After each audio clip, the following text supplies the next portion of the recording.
I'm noticing with great rising concern that people from the Anglosphere are incapable of telling the difference from fact and fiction. Like, this is an ability that most people have by the time they are two. And if they don't get it, then you get worried as a parent. Like, you think that your baby may need professional help if he is incapable of telling the difference between fact from fiction.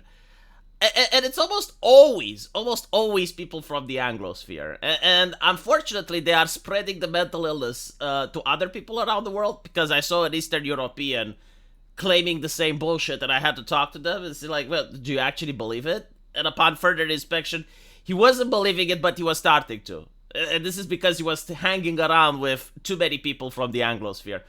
So what do I mean by this? What do I mean that they cannot tell the difference between fact and fiction? Well, for starters, they cannot tell the difference between an actor and the character that they are acting. Most often than not, this gaslighting comes from the actor themselves, where they genuinely think that, oh, well, I played this role in Star Wars, so I am the character, which is absolutely baffling. Like, an actor is a person that is hired, he is paid to read lines. The character is the fictional creation of the writer. It's completely different, right? But for some reason, people are pretending as if the actor is the actual character. Many such cases. Now, why do I not care what actors have to say at all? I mean, there's several reasons for this. First of all, I cannot assume that what comes up from an actor's mouth is actually their opinions, because we saw what happens when actors have divergent opinions. Like, for instance, when you have a person like Kevin Sorbo having their own takes, they immediately get ostracized and they get marginalized in the acting community. They do not get jobs. When you have a voice actor even that has his own takes, they get marginalized. When you have someone like Gina Carano, which has their own takes, and it's revealed that they're also forced to say the correct things. Like, Gina Carano was pressured to put pronouns in her bio. So no, like, everything that an actor says at any time, at any point, I will assume that they're still acting. That is not their actual opinions. Like, you see a climate ambassador, who is an actor that's paid to raise awareness about climate change, and then they go on their personal yacht. Okay, like, what other conclusion can I drag from this besides the fact that they are still acting? Then it's also the fact that most of these people are millionaires. Like, they are richer than your entire family put together. Their life experience is so fundamentally different than that of any human being from anywhere else on the planet, that when they talk about their personal opinion, it comes from the lens, as the left likes to say, from their lived experiences, which, again, are completely fundamental different than anything that you or your family has experienced. And this is why they can afford to have these luxury beliefs. And a luxury belief is something that does not affect the wealthy at all, but it's a belief that's very detrimental and harmful to the poor. Like, for example, defund the police. Like, how many actors didn't believe that? And what does that do is, like, if you're an actor and you have your own private security, you live in a gated community, you have enough money to just leave the country if things go bad, then yeah, you don't care about police. And you can say it because it's popular to say it. Because other actors say it, then you can say it as well. And you look like a good, decent person. But meanwhile, if you're an old lady living in an impoverished area and you don't have your own private security and you don't have your gated community, well, defunding the police may not be such a good idea for her. And there's many such examples, but again, it just highlights what I mean, why I do not listen to actors.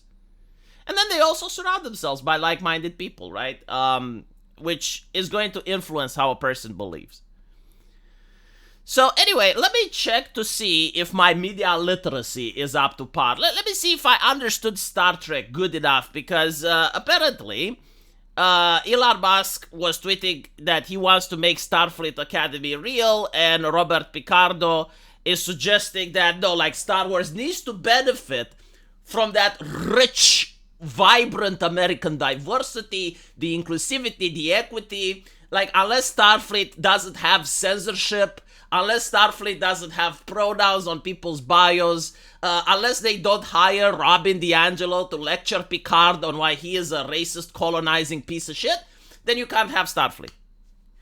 So let's see if Star Trek, the good one, right? When we had Voyager and shit, like not the new ones. Let's see if Star Trek actually does follow the principles of the American intelligentsia, the diversity, the inclusivity, the equity.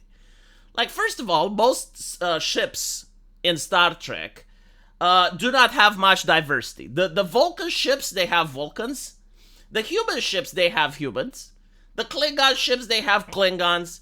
And then you have some exceptions, which is true. Like the human ships, in the case of Voyager, they did have a Vulcan officer, they did have a Klingon engineer, but those were the extreme exceptions. Like when they were traveling around the ship, you saw that most people were human. And it's because Starfleet wasn't trying to destroy the national identity or the national pride. Like, if you came from planet Earth, you could be proud to be from planet Earth, and you weren't allowed to have ships from planet Earth.